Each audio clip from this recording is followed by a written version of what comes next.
வணக்கம் மக்களே, வணக்கம். இனிய காலை வணக்கம். எல்லாம் எப்படி இருக்கீங்க? இன்றைக்கி ஒரு நாள் நான் செய்தியில் கேட்குறதா நான் உங்களுக்கு சொல்கிறேன். இன்றைக்கி ஒரு நாள் நல்லபடியாக போச்சுன்னா கொஞ்சம் ஆபத்து இல்லை. மக்கள் எல்லாம் பார்த்து பத்திரமா இருங்க. யார் யார் பக்கம் பக்கம் இருக்கிற வீட்டிலலாம் ஏதாச்சும் உங்களுக்கு யாராவது கஷ்டப்படுறாங்க, தண்ணியில் ஊற்றிப்படுறாங்கன்னா அவங்களுக்கு உதவி செய்யுங்க. உங்களால் முடிஞ்ச உதவி செய்யுங்க. இளைஞர்கள்லாம் அரசாங்கம் வெள்ளம் செய்வாங்கன்னு இளைஞர்கள்லாம் காத்திருக்காம உங்களால் முடிஞ்ச உதவியை அக்கம் பக்கம் இருக்கிறவங்களாம் செஞ்சு கொடுங்க.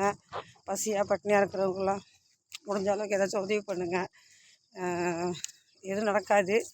அதெல்லாம் அழகாக வந்த மாரியே அது சூப்பராக போயிடும். ஆனால் சென்னைக்கோ இல்லை மற்ற ஊருங்களுக்கோ ஒன்றும் பிரச்சனை வராது. என் மனசுக்கு தோணுது. கவலைப்படாமல் இருங்க. மழை அதிகமாக பெய்யறதுனால மழையாக மட்டும் நீங்கள் தண்ணியில் பார்த்து பத்திரமா இருங்க. தண்ணியில் சில இந்த பூச்சிங்க அதெல்லாம் வரும். அதனால் எங்கள் மேடான பகுதிக்கு போயிருங்க. ரொம்ப பார்த்து பத்திரமா. சென்னை மக்கள் தான் முக்கியமாக இதில் சொல்லப்படுது. முக்கியமாக சென்னை மக்களாக தாழ்வான பகுதியில் இருக்கிற அத்தனை பேருமே ரொம்ப பாதுகாப்பாக இருங்க. அவங்க குழந்தைங்கள்லாம் கையை பத்திரமா பிடிச்சிக்கிங்க. எங்கே போனாலும் கூப்பிட்டு போயிருங்க.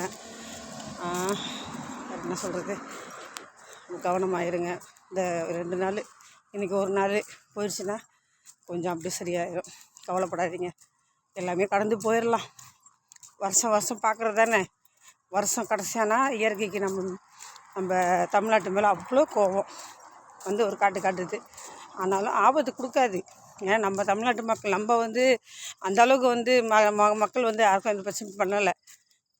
பண்ணுறவனும் நல்லா தான் இருக்கானுங்க. ஓகே, இயற்கை நம்மளுக்கு துணையாக தான் இருக்கும். வணக்கம், நன்றி.